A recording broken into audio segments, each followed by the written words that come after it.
অল্প কিছু হলেই বলে ডাক্তারের কাছে যাব। ঠিক আছে, ভালো কথা ভাই, তোমার নিশ্চয়ই শরীরটা ভেতর দিয়ে খারাপ, তাই তুমি ডাক্তারের কাছে যাবা, ভালো কথা।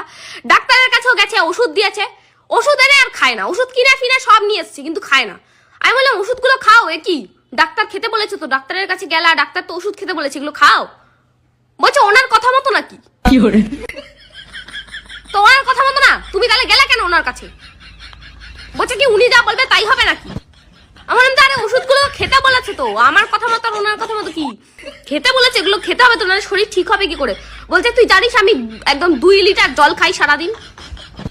তাহলে ভাই তুমি ডাক্তারের কাছে গেলা কেন? তুমি তো 2 লিটার জলই খেতে পারতা রোজ, তুমি তো 2 লিটার জল সারাদিন তুমি খেতে পারতা, তাহলে তুমি ডাক্তারের কাছে গেলা কেন? আর মাকে বলি যে মা নিজের বয়সটা অন্তত ঠিকঠাক করে বলবা, ডাক্তার যখন জিজ্ঞেস করে যে বয়সটা কি ঠিকঠাক করে বলবা, মা বলে চুপ কর তুই, নিজের বয়স লোককে বলতে যাবো কি করে, কমিয়েই বলতে হয়, ডাক্তারকে বলবে না। উনি নিজের বয়স 5 বছর আগে যা বলেছে এখনো তাই বলে, ভবিষ্যতে তাই বলবে, মানে কদিন পর আমি আর আমার মা এক বয়স বলবো।